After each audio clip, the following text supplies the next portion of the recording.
नमस्कार दोस्तों, आप देख रहे हैं युग चरण। आइए जानते हैं 3 सितंबर की ताज़ा और बड़ी खबरें। आप इस वीडियो को कहां से देख रहे हैं कमेंट करके बताइए।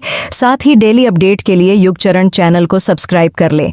आज की पहली खबर है कि बुलडोजर एक्शन पर सुप्रीम कोर्ट गाइडलाइन जारी करेगा। सुप्रीम कोर्ट में सोमवार को देश भर में आरोपियों के खिलाफ बुलडोजर कार्रवाई पर सुनवाई हुई। सुप्रीम कोर्ट ने कहा कि अगर कोई सिर्फ आरोपी है तो प्रॉपर्टी गिराने की कार्रवाई कैसे की जा सकती है। अगर कोई दोषी भी हो तब भी ऐसी कार्रवाई नहीं की जा सकती है। सुप्रीम कोर्ट जमीयत उलेमा ए हिंद की याचिका पर सुनवाई कर रही है। इसमें आरोप लगाया गया है कि बीजेपी शासित राज्यों में मुसलमानों को निशाना बनाया जा रहा है और बुलडोजर एक्शन लिया जा रहा है। अब इस केस की सुनवाई 17 सितंबर को होगी। केजरीवाल के पीए विभव को मालीवाल मारपीट केस में जमानत। सुप्रीम कोर्ट ने सोमवार को दिल्ली के मुख्यमंत्री अरविंद केजरीवाल के पूर्व पीए विभव कुमार को जमानत दे दी। विभव पर आम आदमी पार्टी की राज्यसभा सांसद स्वाति मालीवाल के साथ मारपीट करने का आरोप है। वे 100 दिनों से जेल में हैं। जस्टिस सूर्यकांत और जस्टिस उज्ज्वल भुइयां की बेंच ने विभव के जेल में बिताए 100 दिनों का जिक्र किया और कहा कि केस में चार्जशीट भी दायर की जा चुकी है। मालीवाल को आई चोटें सामान्य हैं। इस केस में जमानत मिलनी चाहिए। आप किसी व्यक्ति को ऐसे केस में जेल में नहीं रख सकते हैं। शंभू बॉर्डर अभी नहीं खुलेगा, एससी ने कमेटी बनाई। हरियाणा पंजाब का शंभू बॉर्डर अभी नहीं खुलेगा। सोमवार को इस मामले में सुप्रीम कोर्ट में सुनवाई हुई। सुप्रीम कोर्ट ने कहा कि हम हाई पावर कमेटी गठित कर रहे हैं, लेकिन कोई मुद्दे तय नहीं कर रहे हैं। यह अधिकार कमेटी को दे रहे हैं। इस कमेटी में पंजाब और हरियाणा के अधिकारी भी शामिल हैं। हाई पावर कमेटी को आंदोलनकारी किसानों के बीच पहुंचकर अपने ट्रैक्टर हटाने का अनुरोध करना चाहिए। सुप्रीम कोर्ट ने यह भी नसीहत दी कि इस मामले का राजनीतिकरण न किया जाए। मुद्दे बहुत संवेदनशील होते हैं, इसलिए संतुलित रुख अपनाना चाहिए। इमरजेंसी फिल्म पर बैन से भड़कीं कंगना रनौत ने कहा है कि वे अपनी फिल्म इमरजेंसी के लिए कोर्ट में लड़ेंगी और इसे बिना किसी काट छांट के रिलीज करेंगी, क्योंकि वे तथ्यों को बदलना नहीं चाहती हैं। यह फिल्म 6 सितंबर को रिलीज हाईनी थी, लेकिन इसके खिलाफ प्रदर्शन हो रहे हैं। याचिकाएं दायर की गई हैं। इन सब वजहों से फिल्म की रिलीज टाल दी गई है। सेंसर बोर्ड ने इससे विवादित सीन हटाने का आदेश दिया है। एएपी विधायक अमानतुल्लाह ईडी ने किया गिरफ्तार। प्रवर्तन निदेशालय ने सोमवार को आम आदमी पार्टी के विधायक अमानतुल्लाह खान को अरेस्ट किया था। शाम को उन्हें राउज एवेन्यू कोर्ट ले जाया गया, जहां ईडी ने उनकी 10 दिन की रिमांड मांगी। कोर्ट ने इसे लेकर फैसला सुरक्षित रख लिया है।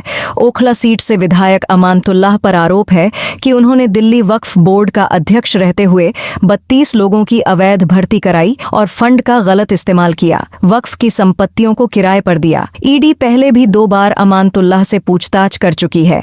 ईडी के एक्शन के बाद अमानतुल्लाह ने कहा था, सर्च वारंट के नाम पर ईडी का मकसद सिर्फ मुझे गिरफ्तार करना है। मैंने हर नोटिस का जवाब दिया है। मुझे 2 साल ये लोग मुझे परेशान कर रहे हैं।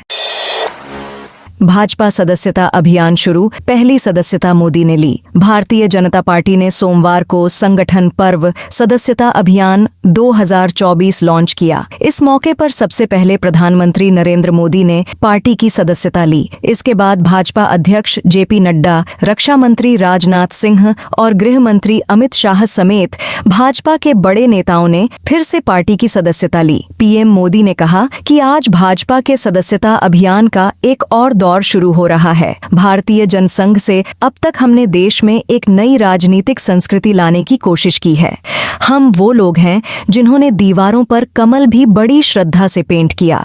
हमें विश्वास था दीवारों पर पेंट किया हुआ कमल कभी न कभी दिलों पर भी पेंट हो जाएगा। कांग्रेस के 34 उम्मीदवार फाइनल। हरियाणा में उम्मीदवारों की घोषणा के लिए कांग्रेस की केंद्रीय चुनाव समिति की दिल्ली में मीटिंग हुई, जिसमें 90 में से 49 सीटों पर चर्चा हुई। प्रभारी दीपक बाबरिया ने कहा कि मीटिंग के दौरान 49 सीटों पर चर्चा हुई है। इसमें 34 उम्मीदवारों के नाम क्लियर हो गए हैं। इसमें 22 सिटिंग विधायकों को टिकट मिलने पर मुहर लग गई है। इसके साथ ही 15 उम्मीदवारों के नाम होल्ड पर रखे गए हैं। इस पर रिव्यू कमेटी चर्चा करेगी। इस मीटिंग में प्रदेश से पूर्व सीएम भूपेंद्र हुड्डा, प्रदेश प्रधान उदय भान के अलावा प्रदेश प्रभारी दीपक बाबरिया भी मौजूद रहे।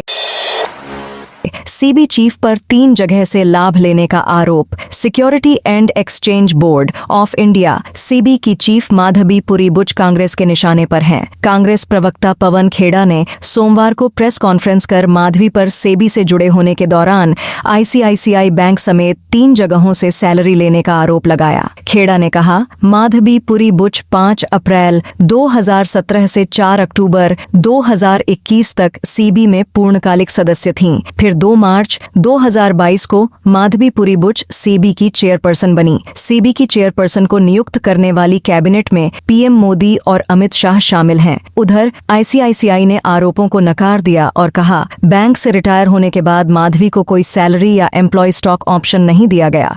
उन्होंने सिर्फ रिटायरमेंटल बेनिफिट्स लिए।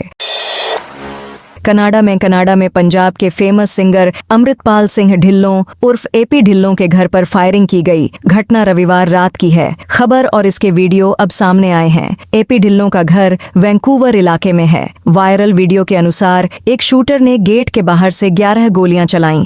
उसने काले रंग के कपड़े पहने हुए थे। इसकी जिम्मेदारी लॉरेंस गैंग ने ली है। गैंग के गैंगस्टर रोहित गोदारा ने सोशल मीडिया पर पोस्ट भी डाली है। पंजाबी सिंगर एपी ढिल्लों के घर फायरिंग 9 अगस्त को सिंगर एपी ढिल्लों का बॉलीवुड स्टार सलमान खान के साथ गाना ओल्ड मनी रिलीज हुआ था। हरियाणा में जजपा की लिस्ट मंगलवार को होगी जारी। हरियाणा के सिरसा में आज जननायक जनता पार्टी की पॉलिटिकल अफेयर्स कमेटी पीएसी की बैठक संपन्न हो गई है। बैठक के बाद पूर्व डिप्टी सीएम दुष्यंत चौटाला ने जानकारी देते हुए बताया कि आजाद समाज पार्टी आसपा के साथ चर्चा करने के बाद कल सभी सीटों पर जजपा अपने प्रत्याशियों की घोषणा कर देगी। महबूबा बोली, बीजेपी के कहने पर ईसी ने तारीखें बदली। पीडीपी अध्यक्ष महबूबा मुफ्ती ने रविवार को बीजेपी और चुनाव आयोग पर चुनाव की तारीखें बदलने का आरोप लगाया। महबूबा बोली, चुनाव आयोग वही करते हैं जो भाजपा को सूट करता है। जब मैंने लोकसभा चुनाव लड़ा था तो उन्होंने बेवजह वोटिंग की तारीख बदल दी थी। सब कुछ बीजेपी और उसकी अलायंस वाली पार्टियों की इच्छा के अनुसार होता है। आरएसएस ने कहा, जाति जनगणना संवेदनशील मुद्दा। राष्ट्रीय स्वयंसेवक संघ ने सोमवार को कहा कि जाति आधारित जनगणना लोगों के कल्याण के लिए सही है, लेकिन इसे चुनावों में राजनीतिक हथियार नहीं बनाया जाना चाहिए। सरकार को सिर्फ डेटा के लिए जातिगत जनगणना करवानी चाहिए। आरएसएस के अखिल भारतीय प्रचार प्रमुख सुनील आम्बेकर ने कहा, हमारे हिंदू समाज में जाति बहुत संवेदनशील मुद्दा है। जनगणना हमारी राष्ट्रीय एकता और सुरक्षा के लिए अहम है। इसे बहुत गंभीरता के साथ किया जाना चाहिए। किसी जाति या समुदाय की भलाई के लिए भी सरकार को आंकड़ों की जरूरत होती है। ऐसा पहले भी हो चुका है, लेकिन इसे सिर्फ समाज की भलाई के लिए किया जाना चाहिए। इसे चुनावों का पॉलिटिकल टूल न बनाएं। तो दोस्तों, ये थी आज की बड़ी खबरें। आपने अभी तक युग चरण को सब्सक्राइब नहीं किया तो कर लें।